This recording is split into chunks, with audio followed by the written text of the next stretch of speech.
Well, hey there, idiots. Welcome back to Observe, and I hope you're having a brilliant holiday today. In honor of the holiday itself, today is going to be centered around both a highly requested video and a giveaway. So first, for the video, I'm going to be reacting to the Christmas special during the show Lie to Me.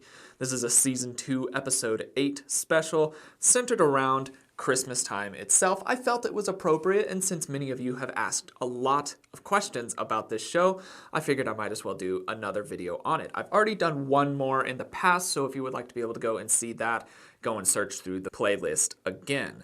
Also, in regards to the giveaway, I'll give you some details on how you might be able to enter to win $100 worth of merch from my merch shop, customized to you. I'll reach out to you after you're drawn, and then you'll be able to kind of select whatever you like, up to $100 from the shop itself. This is the best way I can think of to give a Christmas gift back to you, but let's go ahead and just roll that intro.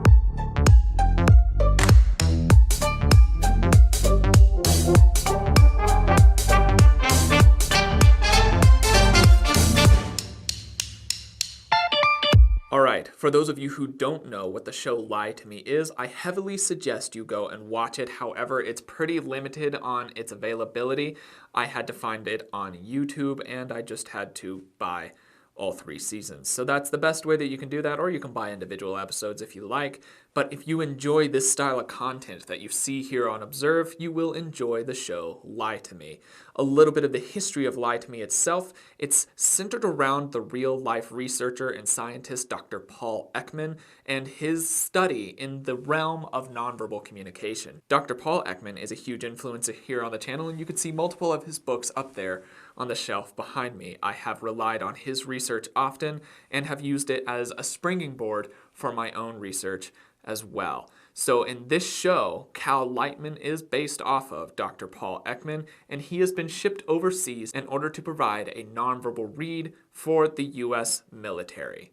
I'm going to go through this segment here and talk about the techniques that he's using, how they actually work in real life, and give you my overall thoughts and opinions towards the very end, as well as the details on that giveaway. But for now, let's dive into the video itself.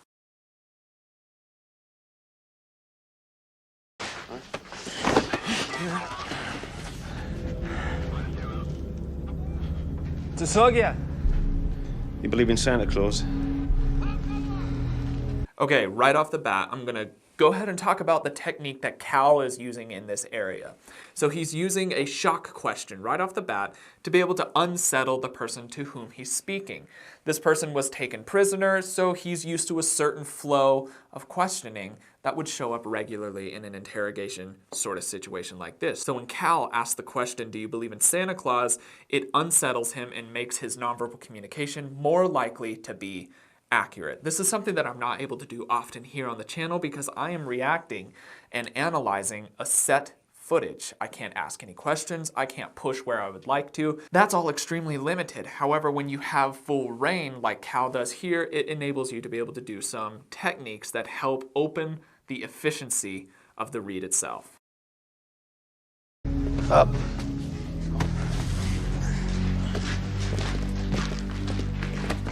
Cheers. I'm also going to set a little bit more of this scene here. One, when he asked that question, and I do want to address it, the actor that is portraying this prisoner here flashes an expression that Cal says is hope, or his team says is hope. And while that could be true, it is actually multiple different expressions as this actor is trying to portray multiple different feelings that this prisoner is feeling at the time.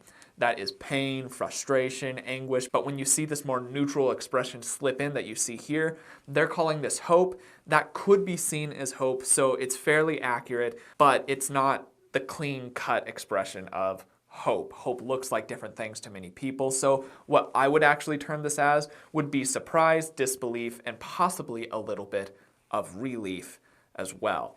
All of this combined kind of adds up to hope. Say hello to folks back home.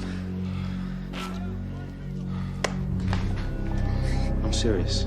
Say hello to the folks back home. Hello. Okay, so during this time, Cal is still orchestrating this person to deliver the most accurate nonverbal read he possibly can. During this instance, he doesn't have all of the assets that he would normally have, and I understand the limitations in this area. So he's trying to ask another question that can help inspire and reveal more of how this person emotes, how they reveal nonverbally. And during this time, he's very forceful with it. He doesn't give the person a chance to think or to possibly concoct a lie both emotionally and verbally. So he forces the person to react, and it lets this expression of pain and grief slip through on the soldier's face. That is, once again, another technique that can be used, is this act of pushing and hurrying a person along. Because as a person has time, they will be able to concoct a more convincing lie. The more time a person has, the more convincing their lie will be. So when Cal is pushing him this way, that makes that less possible. So that's the technique that he's using here. It's a real-life technique, and it is actually very effective. Well, he felt that. Deep sadness at the mention of home. What are those, paper snowflakes?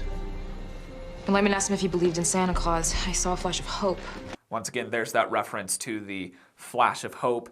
This is where the show really does embellish a little bit more. It makes things more simplistic so that the audience who might not be really fluent in nonverbal communication and expression reading, they can look at it and be like, okay, I see how that works, and it's just more enjoyable. It's not a college essay. It is, after all, a TV show. So they're really kind of dumbing down some of the expressions that they're seeing in the complexity area.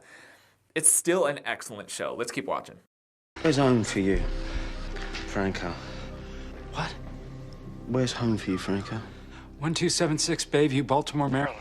All right, so during this point, if I had been in Cal's shoes and somebody responded that quickly to that sort of question, without any thought, without any look of recollection, that is a sign of a rehearsed answer. As soon as somebody can lock eyes and just rattle off that sort of complex of an answer, that indicates rehearsal.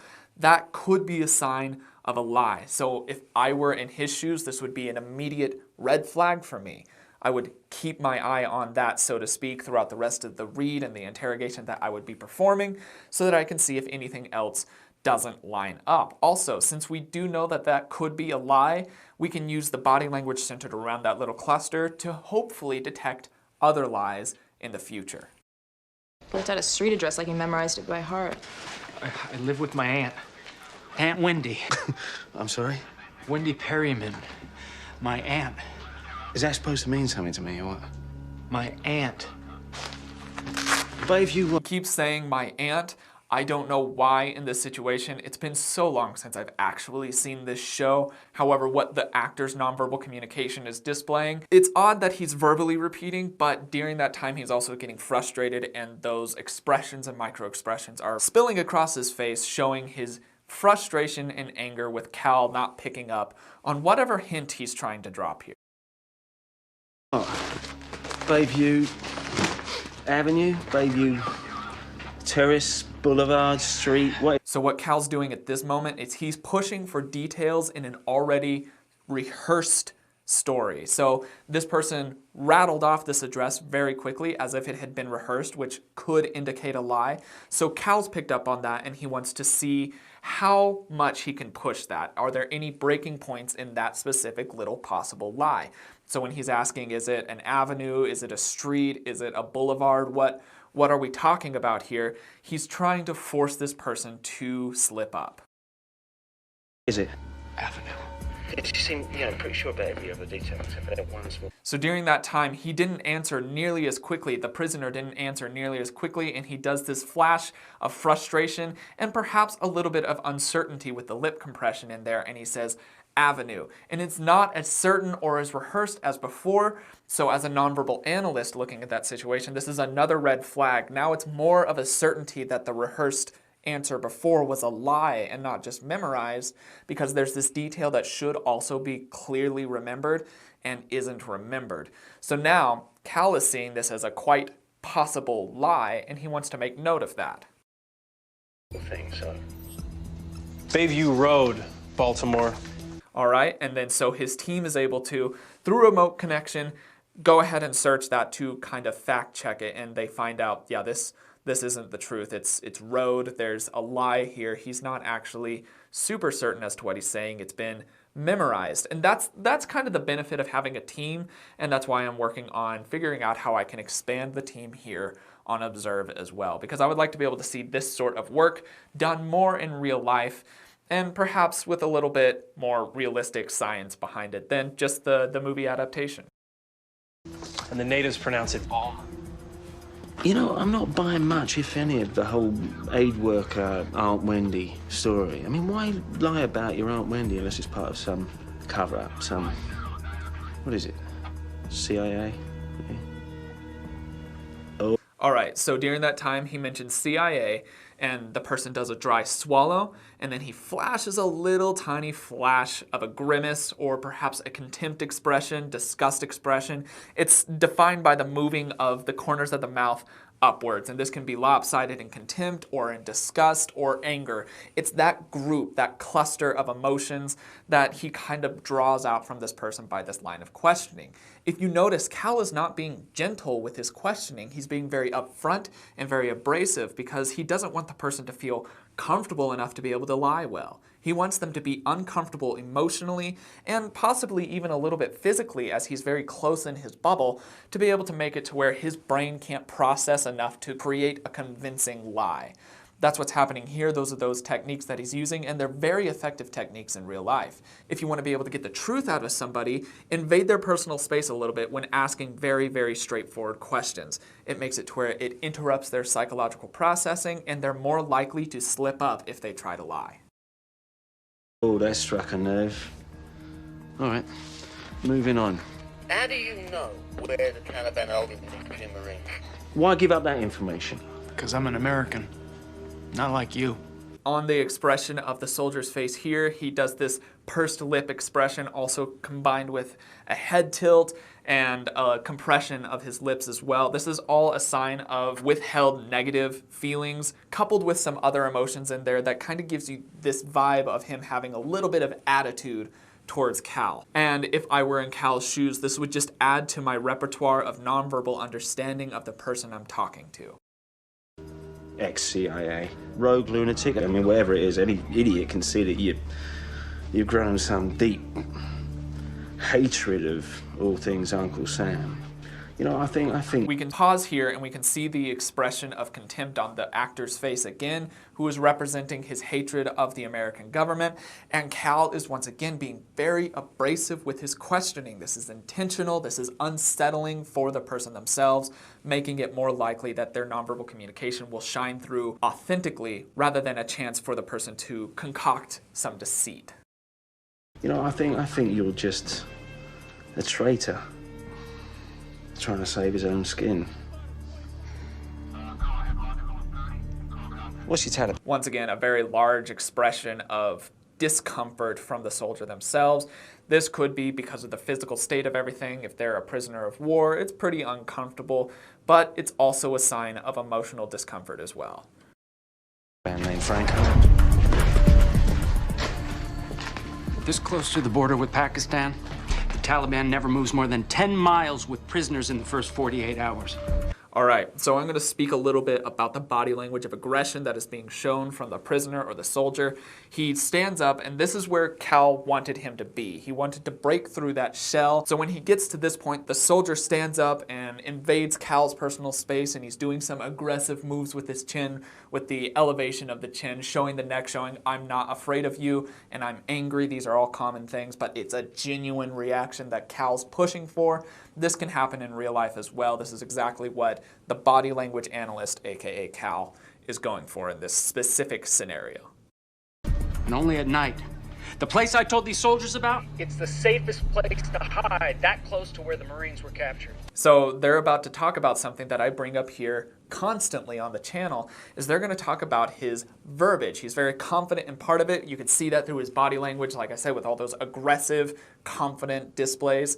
And then he also has a giveaway in his words where he uses the word safest. That implies that there's more locations. Now, as a nonverbal analyst, even though this is a verbal thing, I would be an idiot, and Cal would be an idiot, and the team would be an idiot to not make note of that. He just gave away that there's other locations, so you have to pay attention to the rest of the body language. Everybody always thinks that you should only notice the body language, and that's really a narrow-minded and very shallow approach to nonverbal reading.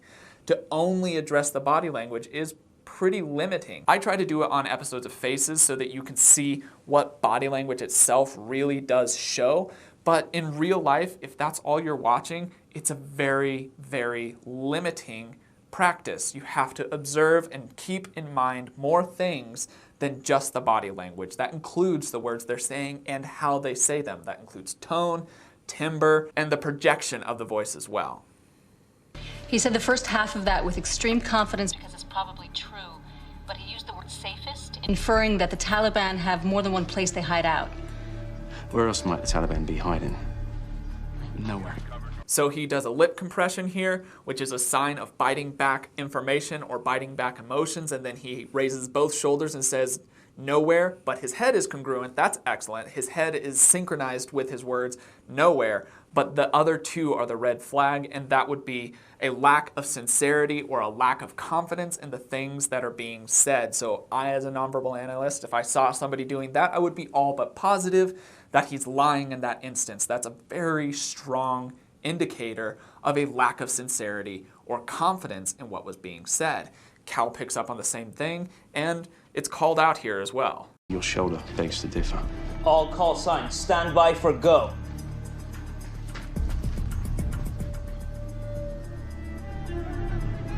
He's lying. Yeah, he's sending you to the wrong location. He's lying.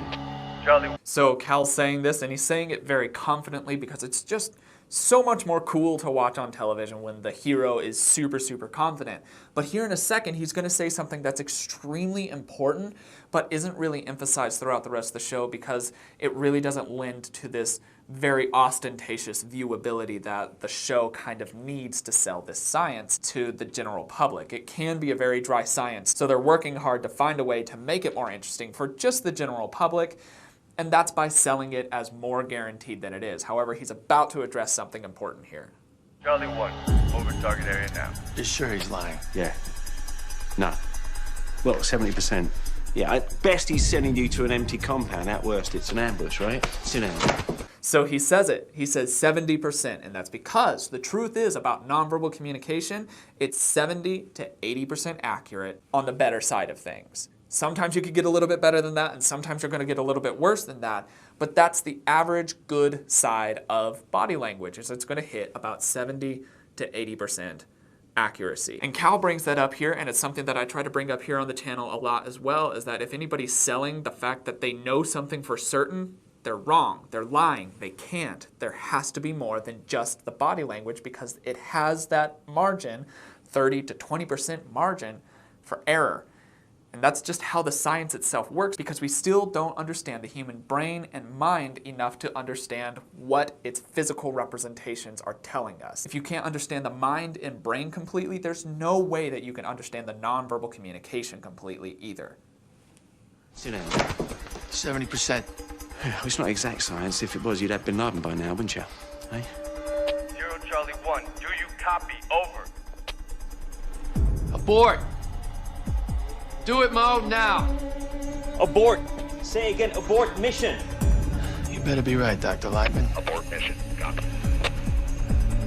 Yeah. All right, so that's the end of this little clip, and even in just that short 3.5 minutes of film, we were able to really pull a lot of real life techniques, practices, and lessons from it, and that's one of the reasons that I actually genuinely like this show a lot. It's a good show, and it's based off of very, very good practices and techniques, just as you can see, maybe embellished and simplified a little bit to make it more consumable. But that is the show Lie to Me. There are 3 seasons. I feel like it was cut short a little bit early. I think they could have gotten a little bit more than 3 seasons out of it. And if you do enjoy the stuff on this channel, I do suggest you go and check out that show. It's excellent. Now, in regards to the giveaway, in case you haven't looked already, and I know this is going to come as a shock to you, but there is a link in the description below. There's different ways that you can get entries by following different links and doing different things, and the more entries you get, the more likely you are to be able to receive the $100 giveaway. And once you are drawn, I will do a random drawing a week from the upload, and then I will reach out to you via email, letting you know that you are the winner, and we'll discuss kind of what items you'd like to have, the colors, the sizes, and if you are in a region that I can't ship to, and there aren't many, I can ship to almost everywhere, but just in case you are in one of those regions, we'll also work out another way to be able to get you a prize. Regardless, I want to be able to give back to you, and thank you for everything that you've done for me on this channel, and the support that you've shown. Christmas is a really big time of year for giving and being thankful for things, and I wanted to be able to do that for you in the best way that I can. This year has been absolutely insane for me. It's been so cool to see the channel go from roughly 20,000 subscribers to almost 230,000 in a few months. It's been astounding, and I'm so excited to honestly see so many people being interested in the actual science behind body language rather than just these ostentatious people who feel like they need to use the words body language to kind of share their own opinions. I really try to keep it as factual as I can on here, and if I am going to stray away from the facts, I really try to let you know that I'm straying into opinion side rather than facts. So I appreciate your desire to understand this entire science, and I hope to be able to continue to bring more and more excellent content out to you throughout the years to come. But without further ado, that's all that I've got for today. My name is Logan, and you have been oh so awesome, as you always are. And I will see you in the next video. Cheers, guys.